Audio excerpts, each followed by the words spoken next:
Allison, we've seen a lot of tar spots Yes, being one of different pathogens that come around the country. yes, Could be more in corn and a lot of them in beans. yes. But you have a special oh, system of making some determinations on whether one has it and what they should do about it. Tell me about this long name on this chart that's behind you. So this is the National Predictive Modeling Tool Initiative, and it is USDA funded. The funding comes through Congress, and the initiative at the moment is working on developing models to predict disease in corn, cotton, wheat, pulses, and we're hoping to add other crops to that, Such as soybeans. such as soybeans. Okay. Yes, All right. yes.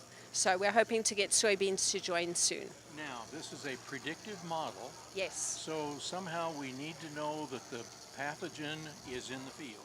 yes. So right behind me here, I have two spore traps. This is just a spore trap spinning. It has microscope slides on it that are coated in Vaseline to catch any spores or pathogens. And then behind us, we have a Burkhardt spore catcher, which is sucking in air and collecting those spores. And so what we do is we collect the slides and the microfuge tube from the Burkhardt every week, and we send that off for a company. We use DNA technology to detect what pathogens are present on those slides or in the Burkhardt spore trap. So if I'm out scouting the field, I'm inhaling all these pathogens in? Oh yes, these pathogens are everywhere all the time. They survive in our residue, and as soon as we get some moisture, then the pathogen in the residue will start to produce spores, and they just blow everywhere. So the guy across the road who has the cornfield, and he had tar spot last year, his residue spores are coming into my cornfield this year. Absolutely, absolutely, So yes. they gotta have corn to light on them. Yes, so tar spot, that pathogen will only infect corn. It won't infect any other crop. So when it lands on corn, then those spores will germinate and infect the corn. Okay. Now, probably we've seen the last several years various degrees of either rain or humidity Yes, and temperature. yes, And so those factors probably are pretty important on whether we've got tar spot developing or staying at a relatively low level. absolutely. So that's part of what the predictive modeling tool does, is we monitor the spores. We also monitor the disease data during the growing season, and then using that disease data and the spore data and the weather data, we're able to develop models that then allow us to predict whether the disease will develop. Okay.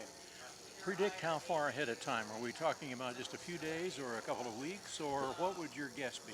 So with the model that we use, which this model that we use is available on Field Profit, we can predict 7 days in advance what the risk will be for tar spot, and we're also developing that model, that Field Profit right now, for grey leaf spot and northern corn leaf blight, and then hopefully mycotoxins as well within the next year to 18 months. Okay.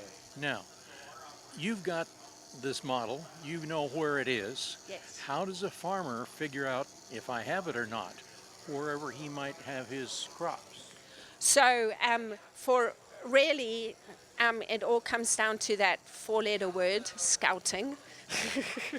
So, but really the idea behind the model is to run the model.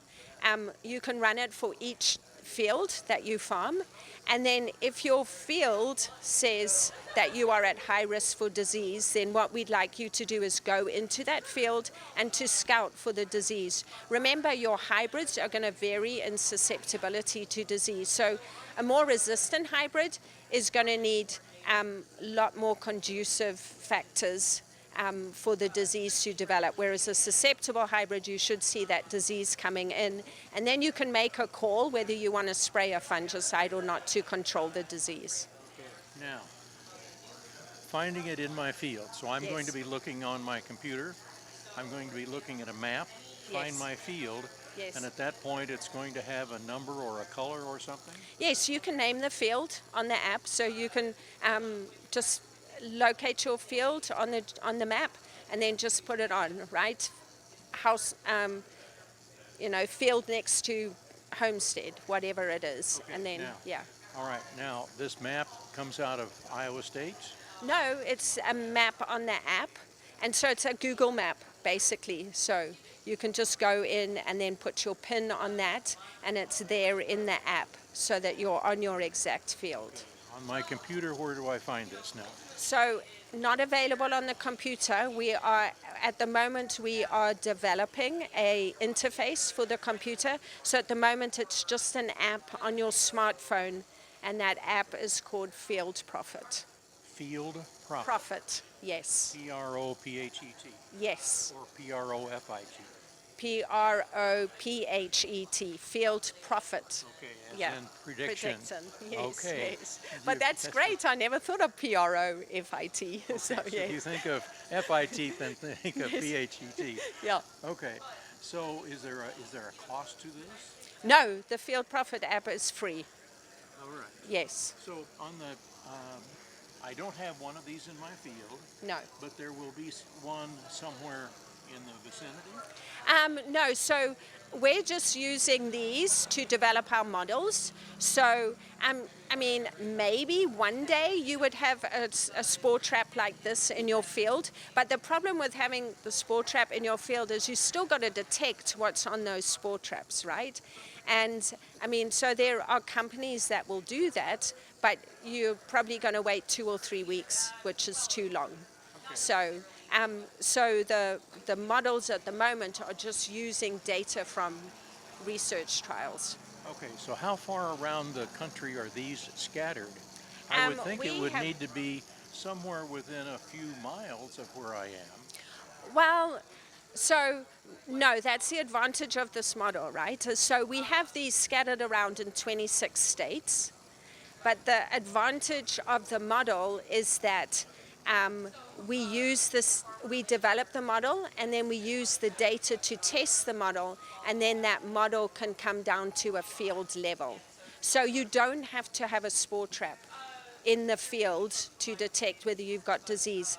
The model is predicting, right? It's like a weather app, right? A weather app, you don't have a rain gauge and a wind measure and everything at your home, right, to predict what weather you're going to have. That weather app works across that whole region. So it's similar to that.